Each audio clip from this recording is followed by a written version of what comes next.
Biz азыр мындай маселе коюлду. Бизде бир канча сүрөт бар. Ушул бир канча сүрөттү аттарын өзгөртүш керек. Объемдун кичинейтиш керек. Же болбосо форматын өзгөртүш керек десек да. Мисалы JPEG форматта булар.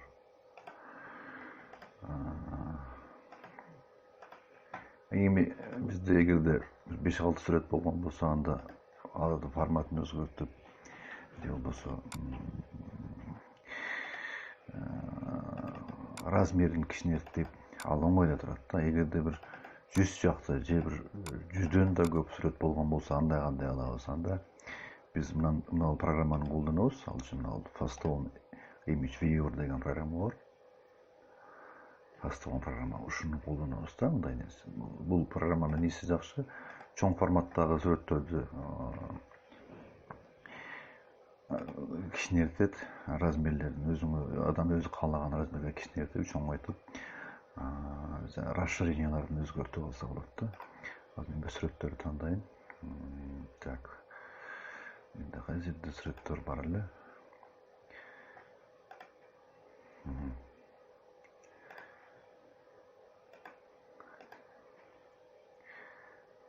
Так. Мен мындай сүрөттөр бар, аябай көп да. Ушулардын ар биринин аттарын өзгөртүп чыга турган болсок, анда мына бардык керектүү сүрөттөрдү белгилейбиз да. Азыр мен бул жерде бир мынанча азыраак сүрөттү белгилейин. Белгиледик. Белгиленген сүрөттү белгиледик. Анан сервис деген кнопканы бастык. Преобразовывать выбраны.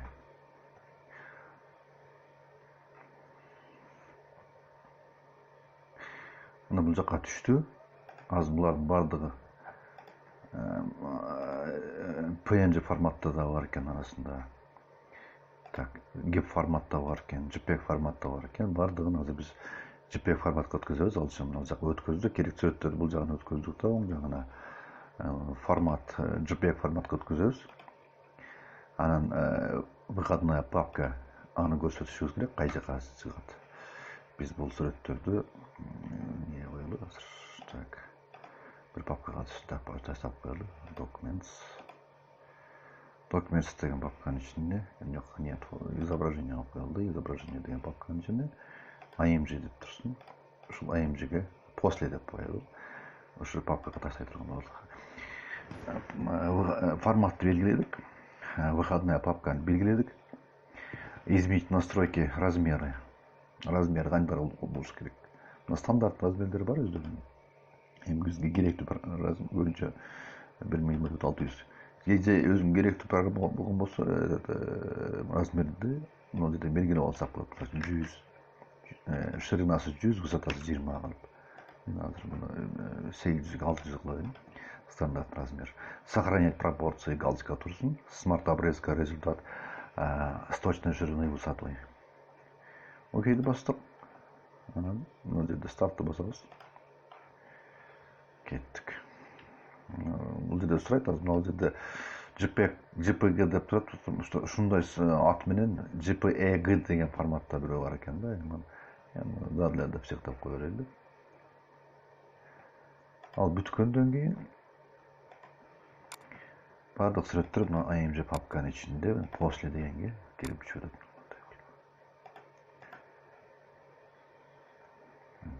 Размерлер өзгөрдү. Бардыгы бир размерде.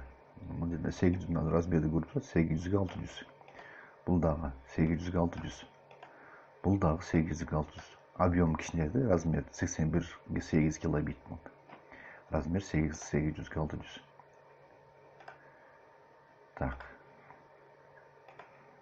Остановим. Эми экинчи вопрос. Ар биринин аттарын өзгөртөлү да. Белгилүү бир эмне менен эреже менен өзгөрүлөт. Эгер аттарын өзгөртө турган болсок, анда менять имя деп галочка коебуз дагы.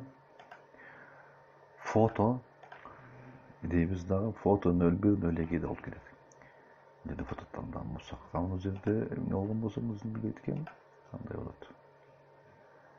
Fotonu tandaydı. Buna решетканын ордуна цифралар коюлат да. Bir foto birden başladı. Kettik start dedik. Ketти. Mындай сүрөттөр чыгып атат. Foto 001, foto 002 ушундай болуп кетип. Негизи могу жерде демек мына жерде тырнак саны решетканы бирөө койгон болсок, демек foto 01 болуп башталат экен да. Башталса старт деген болсок кетти. Foto 1, foto 2 деп кетти да.